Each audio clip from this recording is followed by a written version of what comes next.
Assalamualaikum warahmatullahi wabarakatuh.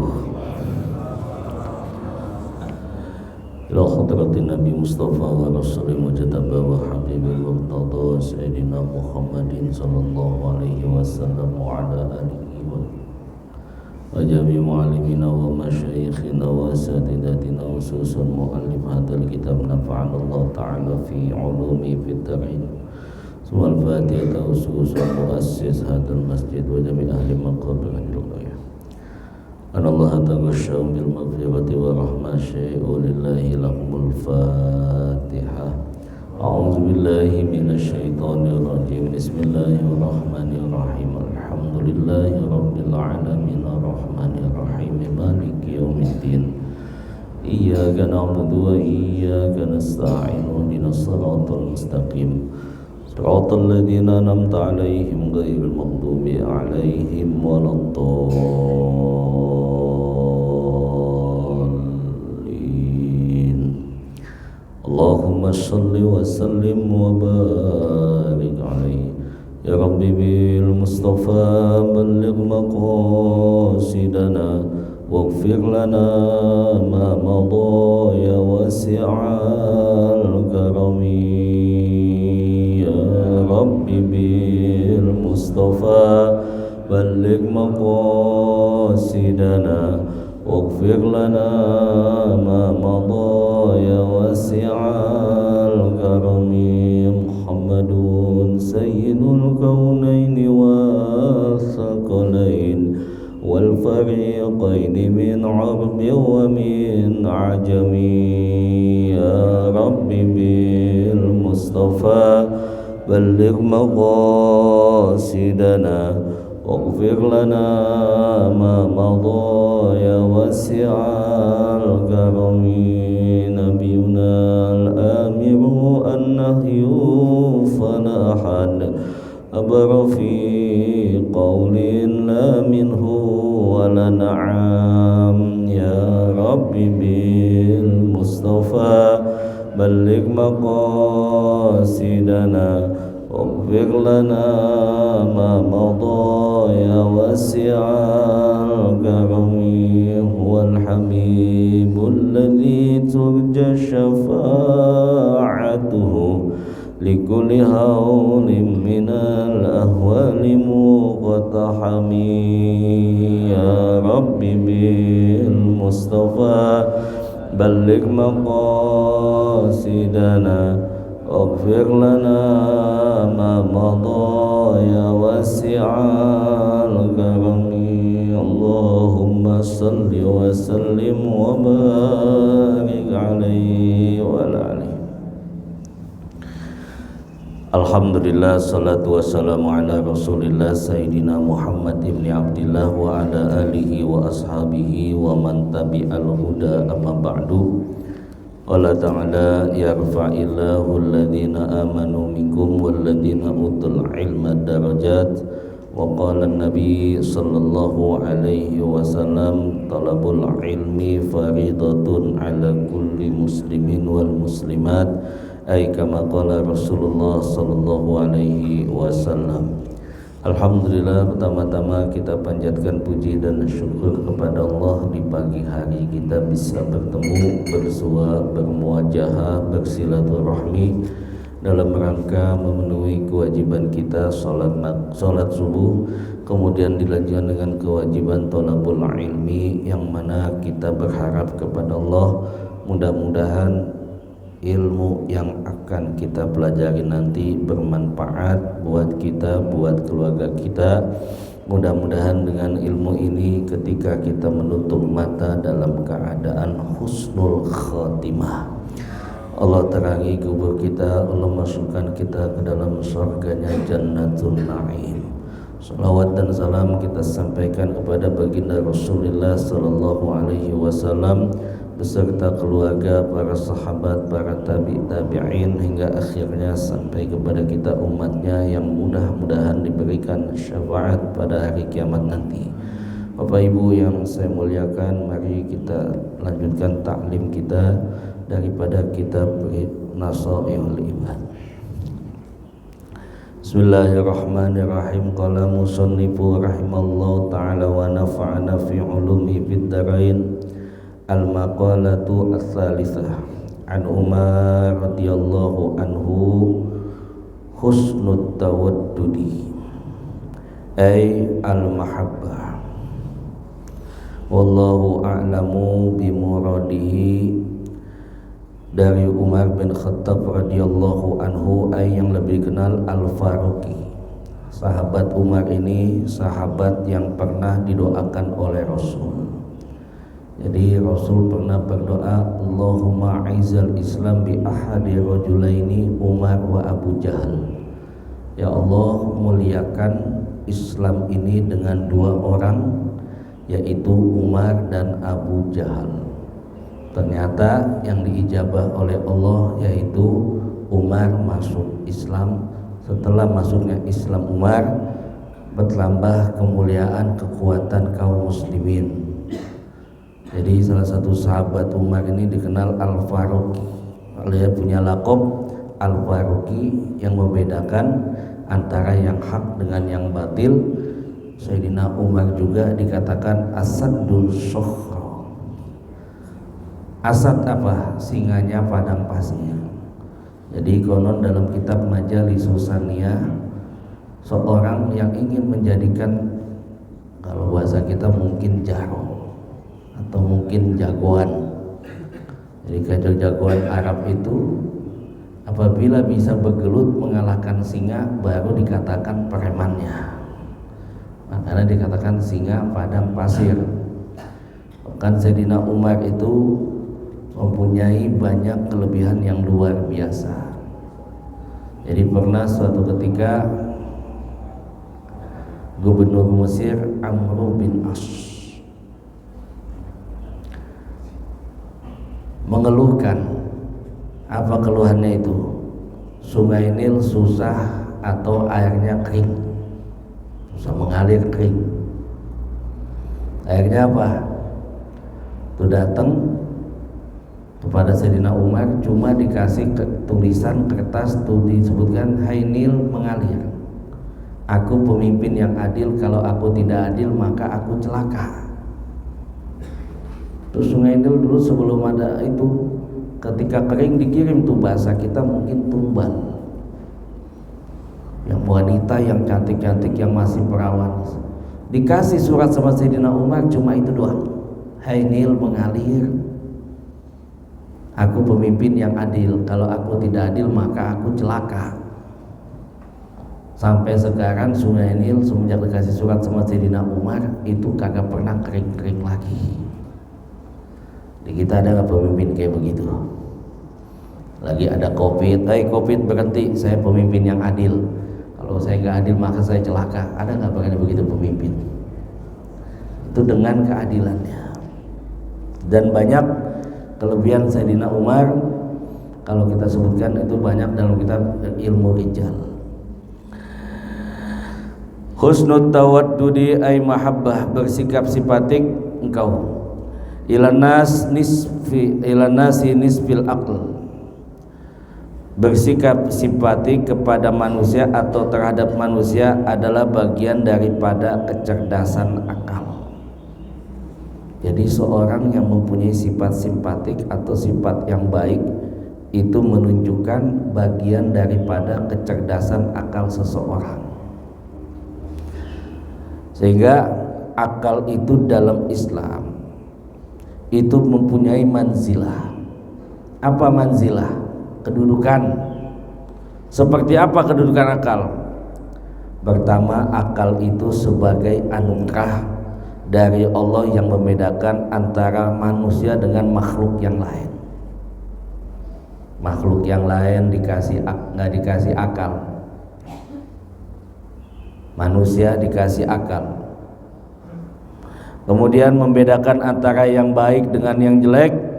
Kemudian landasan keimanan agar tidak menjadi taklid buta, maka pun akal pun ditaruh menjadi untuk membedakan antara yang batil dalam mentafsirkan hadis dan Al-Quran. Itu akal dimasukkan ada manzilah, sehingga akal itu bisa membedakan atau bisa memahami tanda kebesaran Allah dan bisa mengimbangi akal wahyu-wahyu Allah yang diturunkan oleh kepada Nabi Muhammad sallallahu alaihi wasallam.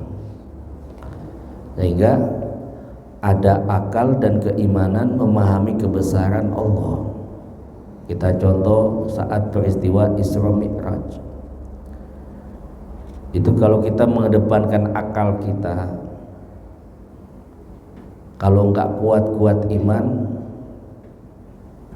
bisa hancur iman itu. Makanya ketika saat Abu Bakar ditanyakan oleh kaum kafir Quraisy, ya Abu Bakrin atusaddiqu ala ma yaqulu Muhammad. Hai Abu Bakar, apakah kamu membenarkan, apakah kamu percaya dengan apa yang dikatakan Muhammad tadi malam Isra Mi'raj? Contoh, dari Masjidil Haram ke Masjidil Aqsa, dari Masjidil Aqsa sampai ke Sidratul Muntaha, sampai lagi ke langit yang ketujuh.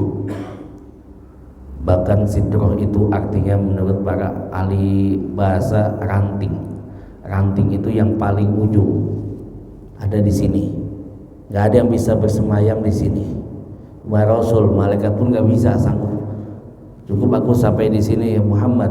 Ini menunjukkan apa?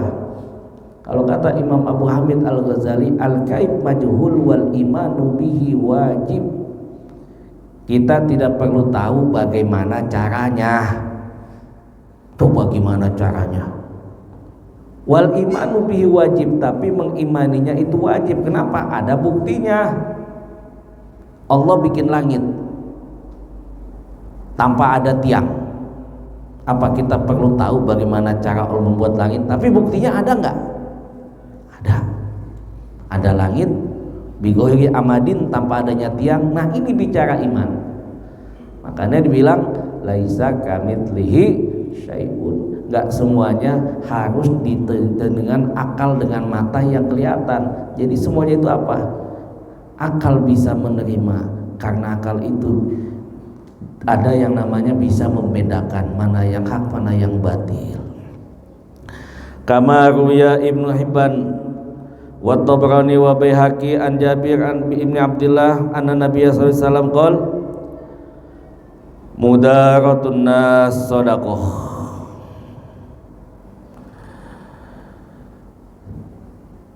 Dari Jabir Ibni Abdillah radhiyallahu anhu, bahwa Nabi SAW pernah bersabda, mudaratun nas shadaqah, ramah tamah terhadap manusia itu bagian daripada sedekah. Makanya kita berbuat ramah aja itu sudah dapat pahala sedekah. Gak mesti dengan memberi, gak mesti dengan tenaga. Bahkan dibilang sama Nabi, tabasyam liwajhi akhika sedekah. Senyummu kepada saudaramu itu sudah sedekah. Bahkan orang mampu mencegah perbuatan kemungkaran itu sudah mendapatkan pahala kebaikan. Ay mulatafatun nas bil qawli wal fi'li yuthabu thawabus sadaqah. Jadi dikatakan sama Imam Nawawi, ramah tamah terhadap manusia, baik itu perkataan, baik itu perbuatan, yuthabu sadaqah, maka orang itu akan mendapatkan pahala sedekah. Lihat dalam sebuah hadis, al kalimatut thayyibah sedekah. Kata-kata yang baik, santun, tutur kata yang indah itu sedekah. Belum tentu kita memberi itu bisa menjadi kebaikan kalau ada kata-kata tercela. La tubtilu shadaqatikum bil manni wal adza. Kamu memberikan sedekah tapi sambil ngomongin kepada orang itu, sambil menyakitin orang itu. Bisa jadi batal pahala sedekahnya, tapi bisa jadi yang lebih sederhana. Hanya dengan mengatakan kalimat thayyibah. Kalimat thayyibah bisa dikatakan kalimat tasbih, kalimat thayyibah bisa dikatakan tutur kata yang baik dan santun, itu bisa menjadi nilai sedekah. Dari senyum keluar tutur kata yang baik. Ini bisa timbul dengan ucapan, perbuatan, dan itu akan mendatangkan kalimat atau pahala dengan pahala sedekah sebat kalimat thayyibah sedekah. Jadi pernah suatu ketika sahabat Nabi dari kalangan muhajirin datang ke Rasulullah. Ya Rasul, alangkah enaknya jadi orang kaya ya Rasul. Pahala jihad dia dapat, pahala haji dia dapat, sholat, puasa, bahkan pahala sedekah sama dia semua ya Rasul, diborong ya Rasul. Sedang kami ya Rasul orang yang tidak mampu fakir ya Rasul. Nabi didatangin tetap aja senyum ditanya gitu. Kata Nabi apa? Mau nggak aku tunjukkan suatu amalan yang apabila engkau kerjakan pahala kamu sama dengan pahala orang kaya yang sedekah, yang haji, yang jihad, yang puasa. Ya sahabat mau ya Rasul. Apa kata Rasul? Ucapkan kalimat tasbih subhanallah walhamdulillah wala ilaha illallah wallahu akbar. Senang tuh sahabat, sebab kalau para sahabat itu tingkatan keimanannya tinggi. Yang mereka irikan bukan masalah perkara dunia, tapi perkara akhirat. Dan perkara akhirat itu yang disebut sama Rasul. Sehingga Nabi pernah bilang dalam sebuah hadis alladzi ma'na la hasada illa fitnaini tnataini rajulun atahu mal fasaddaqahu wa rajulun atahu ilman fa'allamahu. Tidak dikatakan iri, tidak dikatakan penyakit dengki. Seorang yang dikasih harta orang itu senang sedekah, kemudian kita ngiri. Kapan saya bisa kayak dia bisa sedekah? Itu bagus. Jangan sampai ada orang rajin sedekah kita malah kan curiga, dapat dari mana dia duitnya. Ada yang kayak begitu, sakit hatinya itu. Ada yang rajin berkorban, alhamdulillah mudah-mudahan saya bisa kayak dia. Itu boleh kira seperti itu. Datang lagi dikatakan sama Nabi, tidak dikatakan iri seorang yang mengajarkan ilmu, dapat ilmu, dia mengajarkan dengan ikhlas tanpa milih tempat, tanpa harus pakai bandrol. Rajulun atahul ilman fa'allamahu, dia punya ilmu, dia mau mengajarkan siapa saja orangnya tanpa milih tempat. Suatu ketika keesokan harinya kaum muhajirin datang lagi, ya Rasul bocor. Kenapa? Ternyata orang kaya ngamalin juga apa yang kayak kami dapat ya Rasul. Rasul senyum lagi. Maukah aku tunjukkan amalan yang apabila engkau kerjakan sama dengan pahala mereka orang-orang kaya? Mau ya Rasul, sahut mereka. Apa? Kata Rasul, isbiru mutahassiban. Sabarlah kamu atas ujian kamu semata-mata mengharap pahala dari Allah, maka pahala kamu sama dengan pahala orang-orang kaya yang sedekah dan jihad. Masya Allah. Ini ada solusi dengan perbuatan, dengan perkataan. Jadi hadis ini mendorong agar selalu mengucapkan kata-kata yang baik dan jangan juga mudah untuk marah. Sebab kadang-kadang dengan perkataan itu, ketika orang bisa mengendalikan marahnya, orang itu bisa dapat pahala surga. Ini dengan apa? Mulut kita. Pernah suatu ketika sahabat nanya ke Rasul, ya Rasul, dullani ala amalin yudkhiluni jannah. Wa fi riwayah, ausini ya Rasul, ausini ya Rasul, ausini ya Rasul. Ada sahabat datang kepada Rasul, ya Rasul, tunjukkan amalan yang mengantarkan kami masuk ke dalam surga. Riwayat yang lain, ausini ya Rasul, kasih aku wasiat ya Rasul, kasih aku nasihat ya Rasul. Apa kata Nabi? La takdob. Faraddahu miraron, diulang berkali-kali. La takdob, la takdob, la takdob. Jangan marah, jangan marah, jangan marah. Walakal jannah. Bayangin tuh, orang orang bisa menahan mulutnya untuk tidak marah, baginya pahala surga. Sehingga pernah saya mau nanya di sini, kalau mau marah doa dulu nggak? Dalam kitab Majalisus Saniyah Syarah Arba'in ada dua tuh, ada Al-Wafi, ada Majalisus Saniyah. Kalau Al-Wafi itu syarahnya Imam Nawawi Ad-Damashqi. Yang satu lagi Majalisus Saniyah Syarah Arba'in juga. Di situ sebutkan Nabi kalau mau marah berdoa dulu. Bapak mau marah sama istri, sebentar sayang, saya doa dulu. Pernah nggak gitu? Apa doanya? Allahumma inni as'aluka kalimatul haq fil ghadab wa itu. Ya Allah, sesungguhnya aku minta perkataan yang benar ketika aku lagi marah ataupun dalam keadaan yang benar. Lagi benar aja minta keluar kata-kata yang baik, Nabi tidak berbicara kecuali wahyu. Lagi marah pun minta keluar kata-kata yang benar. Kan kita kalau udah marah, tetangga kedengaran tadinya kagak tahu. Kan kita udah marah, gak salah apa-apa, garpu cilok disebutin. Lagi marah-marah, kebun binatang di absen. Nabi sampai sebutin, ternyata dengan menjaga mulut. La taqdob walakal jannah, bagimu surga.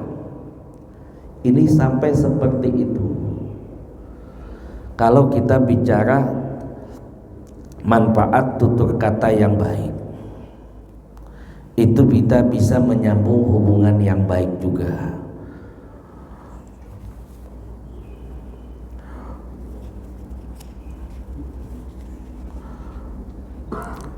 Wa kana min midarati sallallahu alaihi wasallam, di antara sebagian min di sini litab'id dalam ilmu nahwu, sebagian berarti apa? Banyak. Yang lain-lainnya min midarati, daripada keramataman Rasulullah sallallahu alaihi wasallam.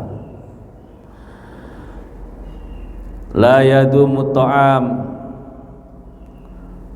wala yanharu khadiman wala yadribu imra'atan. Dari Umar radhiyallahu anhu. Jadi dari Umar radhiyallahu anhu, Nabi sallallahu alaihi wasallam, di antara tanda sebagian dari keramat Nabi sallallahu alaihi wasallam, la yadumu ta'am. Nabi itu tidak mencela makanan. Wala yanharu khadiman. Nabi itu tidak pernah menghardik pelayan atau pembantu, atau bahasa sekarang asisten rumah tangga. Wala yadribu imra'atan, dan Nabi tidak pernah memukul wanita. Yuk kita lihat. Wala yadhumu ta'ama. Nabi enggak pernah mencela makanan. Jadi dari Abu Hurairah radhiyallahu anhu, ma'aba Rasulullah sallallahu alaihi wasallam ta'aman qattun. Rawi Imam Bukhari fi Sahih. Nabi itu tidak pernah mencela makanan, kecuali pada makanan yang haram Rasul mencela. Rasul melarang apabila yang dihidangkan kepada beliau dan beliau menyukainya, maka beliau menyantapnya dengan semangat. Karena idza intaha syai'an akalahu wa in kariha tarakahu. Apabila beliau menyukainya, beliau makan. Apabila beliau enggak menyukainya, beliau tinggalkan. Bahkan sampai kalau enggak suka pun beliau tinggalkan. Jadi pernah Rasulullah bertanya tentang lauk yang tersedia di rumahnya. Kalau bahasa kita, suami nanya sama istrinya, ada lauk apa di rumah makan hari ini? Terus dijawab, ma indana illa khal, kata istri Nabi. Fada'a bihi faja'ala ya'kulu minhu. Kemudian istri Nabi jawab, kami gak punya apa-apa, Yang ada sama kami cuma cuka. Bayangin tuh, saking susahnya makannya cuka. Yang ada cuma cuka ya Rasul. Pada abihi faja'ala yaqulu minhu, kata Rasul, ambil bawa ke sini, sediakan dan disiapkan. Wa yaqulu, maka Rasulullah sallallahu alaihi wasallam bilang, ni'mal udum khal, ni'mal udum khal, sebaik-baiknya lauk adalah cuka, sebaik-baiknya lauk adalah cuka, karena yang ada cuka. Coba bapak dikasih makan pulang tar, yang ada cuka doang, mau nggak makan pakai cuka? Tapi Nabi tetap memuji. Kita kadang-kadang udah tempe, telur, makanya masih nyari yang lain. Jadi tanda orang bahagia itu, orang itu di pagi hari bangun badannya sehat, ngelihat tetangga aman. Yang kedua, badannya setelah badan sehat, wa indahu qutun, dia punya makanan di pagi hari itu namanya udah pakaan nama haizat dunya kulluhu, kata Nabi. Orang yang punya dua nikmat itu, bangun tidur badannya sehat, bangun tidur keadaannya aman, bangun tidur makanan yang ada di depan itu sudah ada, apa aja nggak disebutin. Fakaan nama haizat dunya kulluhu, orang yang udah punya tiga itu seakan-akan dia udah mempunyai dunia seluruhnya. Jadi kadang-kadang kita nyari yang susah, yang nggak ada yang dicari. Tempe lagi, sampai ada bilang tempe itu bikin obat, bikin sebab darah tinggi. Masa iya? Iya. Tempe lagi. Padahal syukurin aja, Nabi dikasih cuka pada situ. Nikmal udum al khal, nikmal udum al khal. Makanan yang paling enak, makanan yang paling nikmat adalah cuka. Nah, kita ngomong sama bini kita begitu, senang nggak bini kita? Nih makanan yang paling enak, nih makanan yang paling enak. Yang ada itu doang, syukurin, senang bini, rumah tangga aman, kan seperti itu. Sampai 2 kali. Artinya apa? Ini hadis. Para muhaddisin mengartikan, kita nggak boleh mencela, disuruh memuji makanan yang ada di depan mata kita. Bahkan pernah bagi Nabi nyontoin itu bisa menghibur keluarga. Bahkan makan pun Nabi menghormati makanan itu pakai tangan kanan. Di antara kita menghormati makanan, ketika mengambil, ketika memakan, pakai tangan kanan. Fa inna syaiton ya'kulu bishimalihi, setan itu makan pakai tangan kiri. Jadi pernah, ini salah satu mukjizat Rasul, baca di kitab Riyadhus Shalihin, itu ada seorang yang makan pakai tangan kiri. Kata Nabi apa? Ganti pakai tangan kanan. Mastata'tu ya Rasulullah, bal istata'ta. Makan pakai tangan kanan, gak bisa ya Rasul. Akan tetapi kamu bisa pakai tangan kanan. Ini keras kepala. Marafa yada ila faihi, pada saat itu spontan tangan kanannya gak bisa ngangkat ke mulutnya untuk makan. Jadi sampai makan pun memuliakan makanan, ambil pakai tangan kanan. Sekarang mohon maaf, bapak diantarin makanan sama tetangga atau sama saudara, diambilnya pakai tangan kiri, senang nggak kita yang anterin?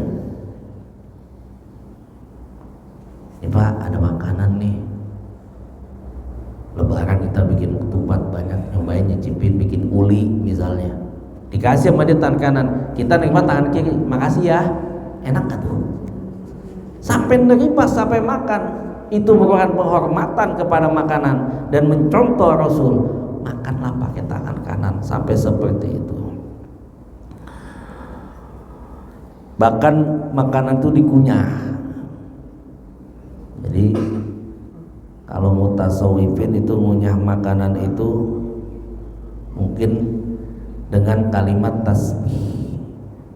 Apa makan nih, makan roti, nggak langsung ditelan, dikunyah. Subhanallah, subhanallah, subhanallah, subhanallah. Ada nggak 33 kali?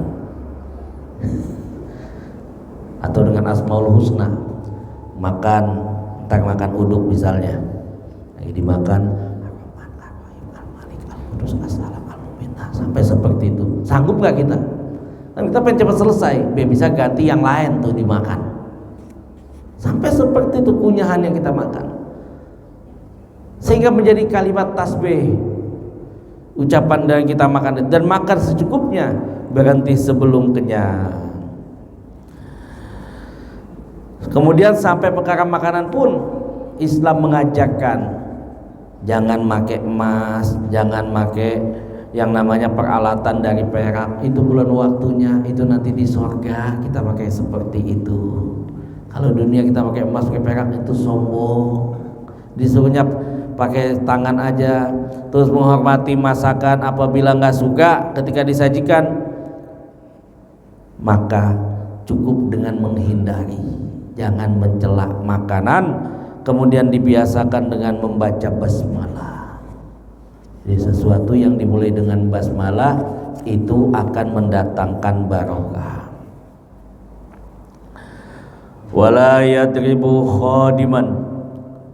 Kemudian di antara sifat kelembutan Rasul sallallahu alaihi wasallam, wala yadribu khadiman, tidak pernah memukul yang namanya pelayan atau pembantu. Jadi ada beberapa akhlak Rasul sallallahu alaihi wasallam kepada para pelayannya. Dari Abu Hurairah radhiyallahu anhu, idza ata ahadukum khadimuhu bi ta'amihi fa in lam yajlishu ma'hu falyunawilhu luqmatan aw luqmataini aklatan aw aklataini fa innahu waliya ilajahu. Imam Muslim fi sahihi.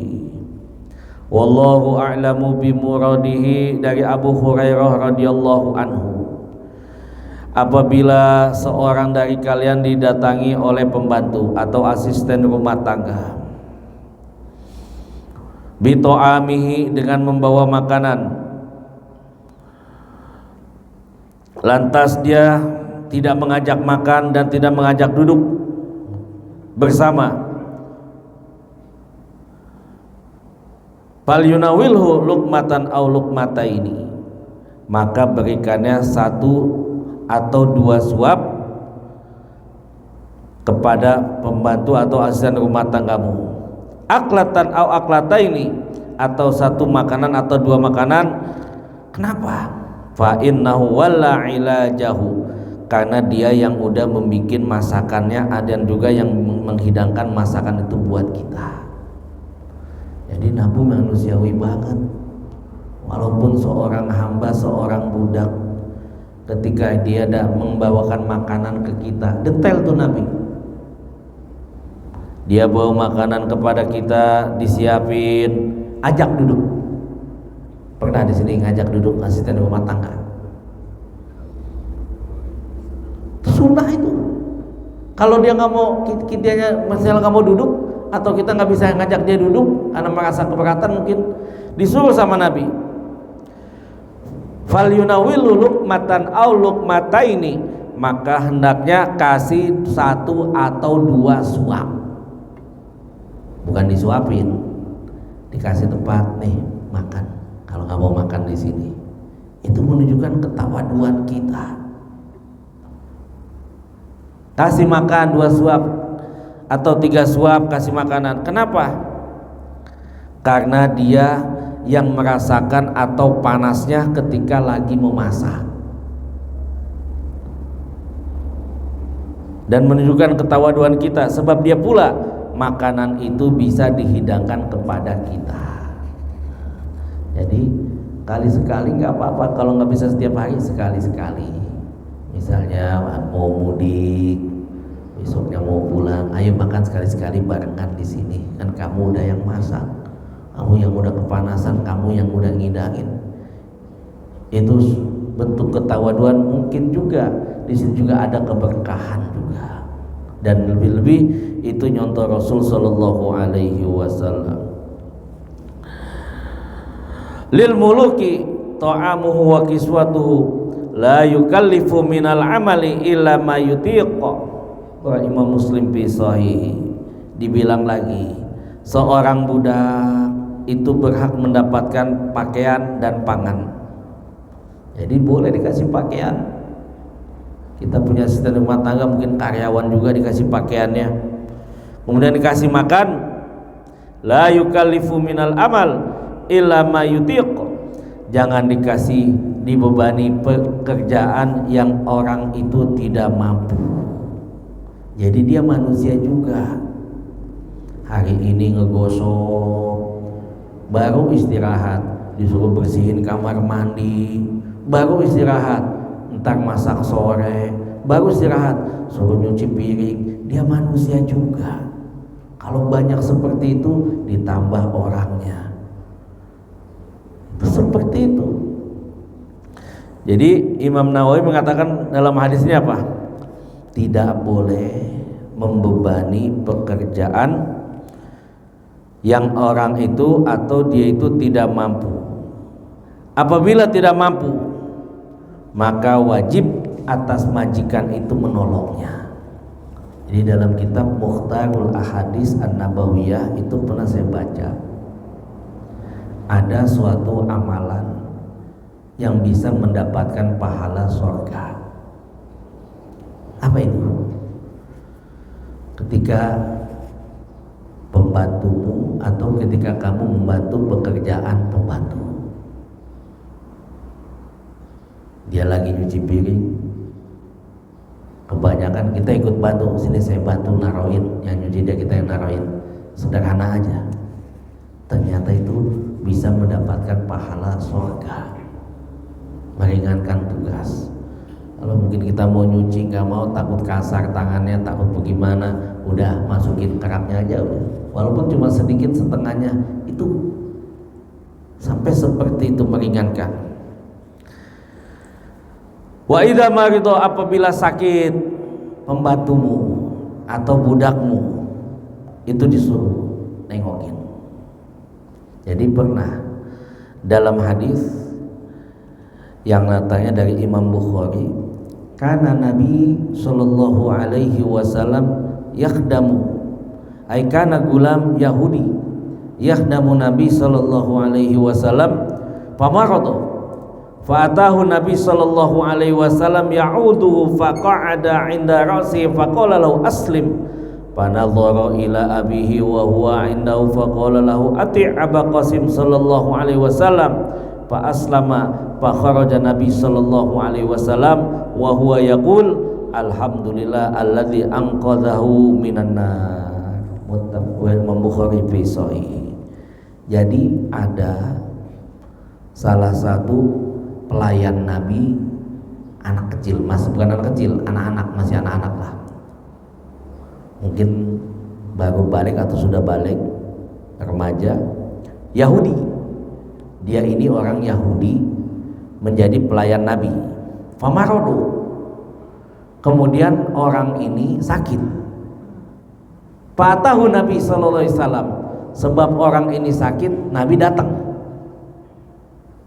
Nabi datang, ya'uduhu, nengokin, faqa'ada inda ra'sihi, sampai diletakkan itu orang Yahudi di pangkuan, palanya ditaruh di paha Rasul.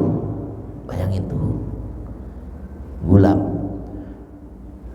anak-anak anak yang ngebantu melayani Rasul. Dulu kenapa dia disuruh melayani Rasul? Dulu tujuannya itu agar bisa mengambil rambut Rasulullah, dan agar rambut yang diambil dari Rasulullah itu bisa dipakai buat menyihir Nabi. Tapi justru terbalik, orang itu keenakan melayani Rasul, orang Yahudi, tapi belum Islam. Akhirnya apa? Sakit. Sampai saat sakit itu palanya diletakkan di paha Rasul sallallahu alaihi wasallam. Faqala lahu, dalam keadaan sakit itu Nabi bilang, aslim, hai fulan, masuk Islam. Panazara ila abihi. Kemudian orang Yahudi ngelihat bapaknya nengokin juga, orang Yahudi juga. Apa kata bapaknya? Wa huwa indahu, Bapaknya itu didikan anaknya, faqala lahu ati' Aba Qasim sallallahu alaihi wasallam. Kalau kata kita, aina kamu taatin Rasulullah sallallahu alaihi wasallam. Aba Qasim dulu dibilangnya. Akhirnya apa? Fa aslama, orang itu masuk Islam. Fa kharaja Nabi sallallahu alaihi wasallam, dan Nabi sallallahu alaihi wasallam keluar. Di saat itu bilang, wa huwa yaqul alladzi alhamdulillah alladzi anqadhahu minan nar. Kata Nabi, alhamdulillah aku sudah bisa menyelamatkan orang ini dari api neraka. Bayangin, walaupun sama seorang pembantunya bukan orang Islam, orang Yahudi, tujuannya dulu mau jahat biar bisa mengambil rambut Rasul, tukang sisir Nabi lah kalau kata kita. Dituntut sama orang Yahudi pada saat itu. Ternyata apa? Sakit pun sama Rasul, walaupun dia seorang pembantu, dia Yahudi, tetap sama Rasul dimuliakan, ditaruh di atas pahanya. Masya Allah, masuk Islam di tangan Rasul di akhir hayatnya itu, gulam orang Yahudi itu. Kemudian apabila meninggal pembantumu,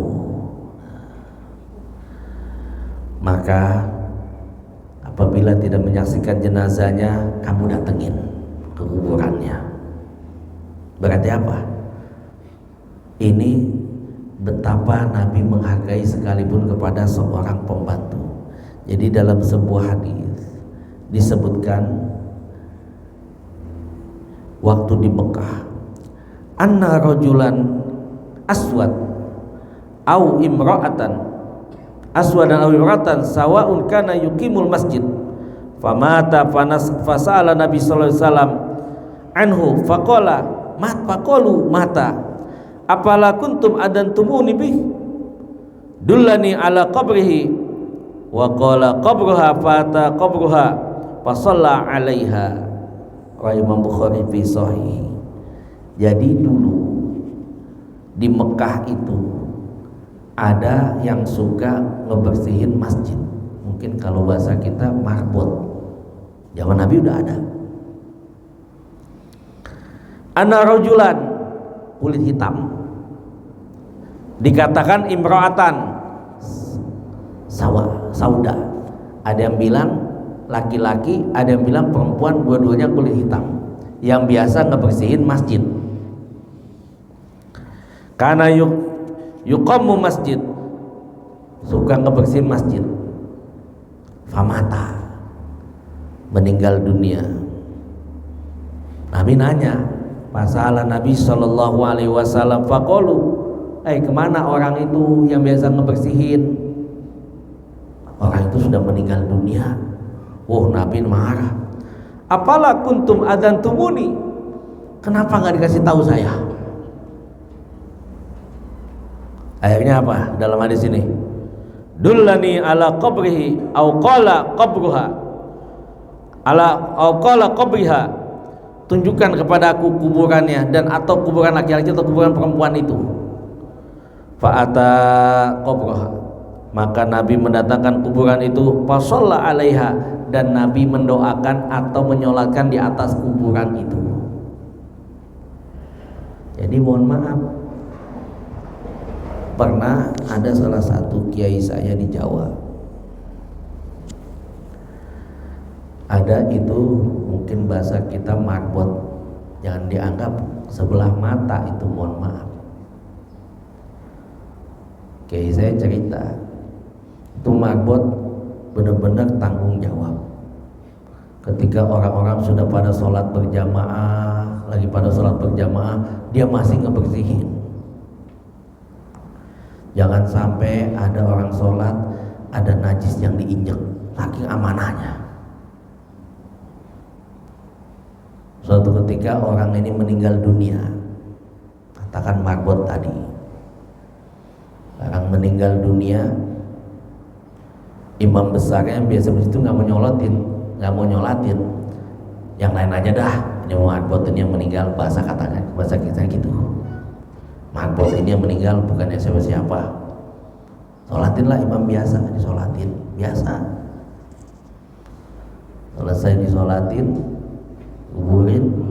Setelah beberapa tahun itu kuburan digusur, nggak nyampe 5 tahunan lah, berapa tahunan, 2 tahunan apa. Itu ternyata ketika di kuburannya itu jasad marbot itu masih utuh. Masya Allah, kita belum tentu kayak mereka.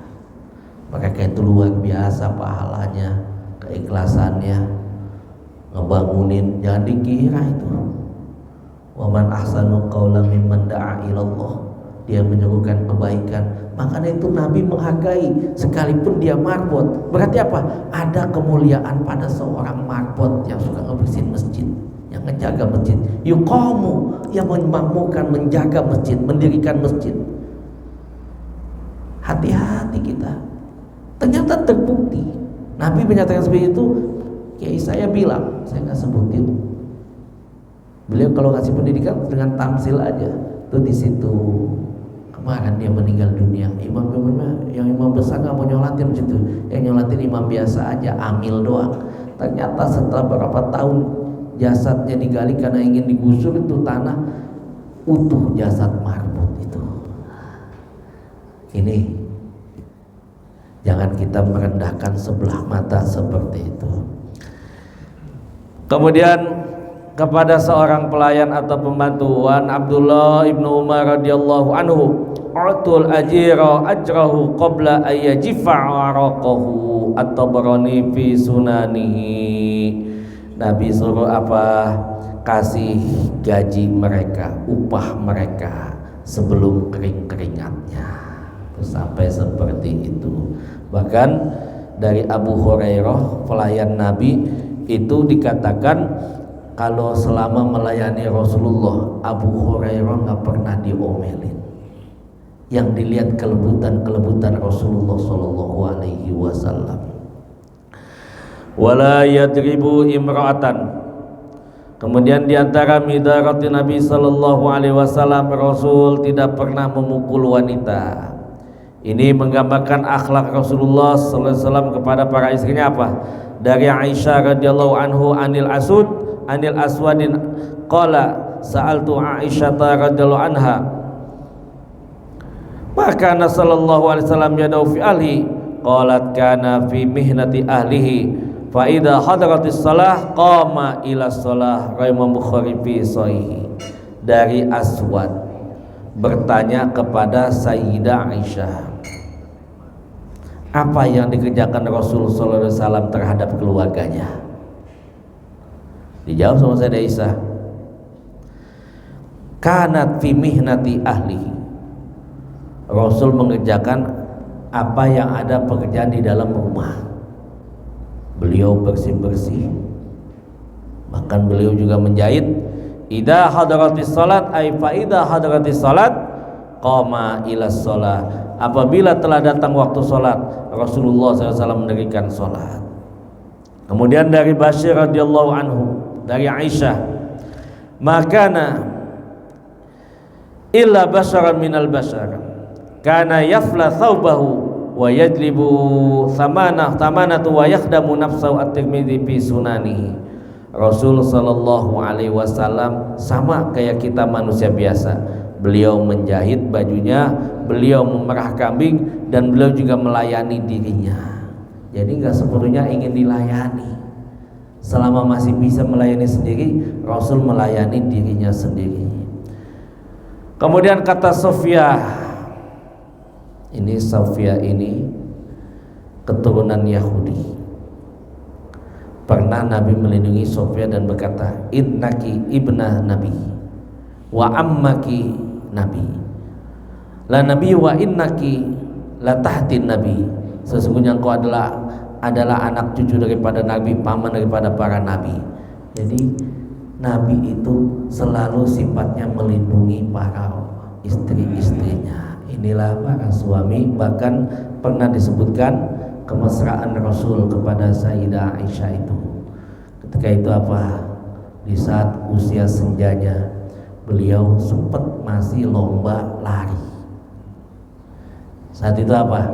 Sayyidah Aisyah mengaku kalah. Dulu saya masih muda, saya menang. Sekarang saya udah tua, udah gemuk. Nah, itu itu seperti itu. Artinya apa? Suami istri walaupun sudah tua tetap menjaga keromantisannya. Apalagi kalau yang udah tinggal berdua, udah saling berbagi-bagi aja, yang senang-senang aja. Wallahu a'lamu bimuradi. Mohon maaf lahir batin, yang benar pasti dari Allah, yang salah dari Mahmudi. Terima kasih banyak. Usikum wa nafsi bittaqwallah. Al-Fatihah. A'udzubillahi minasyaitonirrajim. Bismillahirrahmanirrahim. Alhamdulillahirabbil alamin. Rahmanirrahim maliki yaumiddin. Iyyaka na'budu wa iyyaka nasta'in. Ihdinas siratal mustaqim. Siratal ladzina an'amta 'alaihim ghairil maghdubi 'alaihim waladdallin. Amin. Wa'fana ya karim ya dzal jalali wal ikram. Alhamdulillahi rabbil alamin. Allahumma shalli ala sayyidina Muhammad. Allahumma ighfir lana dzunubana wa liwalidina warhamhum kama rabbawna shighara wa li jami'il muslimin wal muslimat wal mu'minin wal mu'minat al ahya'i minal amwat wa li mu'allimina wa li masyayikhina wa li asatidatina wa liman awsana bidu'a. Allahumma inna na'udzubika min ilmin la yanfa wa min nafsin la tashba wa min qalbin la takhsha wa min da'watin la yustajabu laha. Rabbana atina fid dunya hasanah wa fil akhirati hasanah wa qina adzabannar. Wa sallallahu ala sayyidina Muhammadin wa ala alihi wa sallam bi fadli subhanahu. Alhamdulillahi rabbil alamin. Subhanakallahumma wa bihamdika asyhadu an la ilaha illa anta nastaghfiruka wa natubu ilaik. Assalamualaikum warahmatullahi wabarakatuh. Allah